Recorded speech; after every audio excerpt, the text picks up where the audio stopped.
Taliwasan sa ating pandemya ngayon gihapon nga pagsalamat sa gasas kinabuhi nga gihatag sa manunubos sa labi na karon nga adlaw sa Pasko. Ano ang report?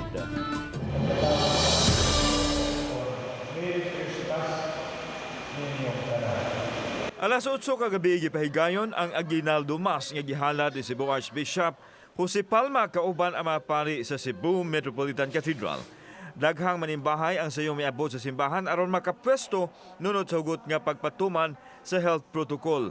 Gihangop sa Arsobispo ang kainit sa pagtuo sa mga tao nga wa matarog bisan pa man sa nasinati nga pagsuway gumikan sa pandemya. Nagpasalamat kita na ganinato na siguro grasya sa Ginoo na dapat paningkamot panaghiusa ang atong pagkabuhi sa niyo nato ampo amping Gidugang ni Palma nga dili makapugong ang COVID sa paghandom sa adlaw na tawhan sa manunubos nga si Jesus.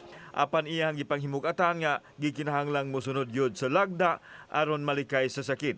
Nabantayan nga sa sulod ug gawas sa simbahan, misunod na ang mga nanambong sa misa sa gisitar sa gobyerno maong namintinar yun ang pagsulob sa PPE o sa social distancing. nalipay kita na inspire kita sa atong nakita daghang mga tao nga niyan sa simbahan matupad maximum capacity with the 10G restrictions, social, physical distancing, face mask, face shield. Matod sa mga nanimba nga ang sentro sa ilang kasaulugan sa Pasko maong pagpasalamat sa Ginoo nga giluwas sila gikan sa pandemya. Bugtong regalo nga ilang gipangayo mao ang pagkawagdang sa virus aron makabalik na sa naandan ang tanan.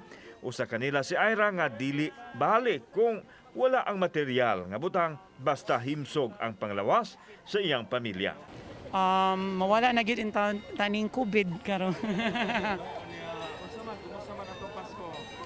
As usual, okay raman gihapon bisan pag sa ato ang natagamtaman karon nga walay trabaho, walay kuan pero para maniniya.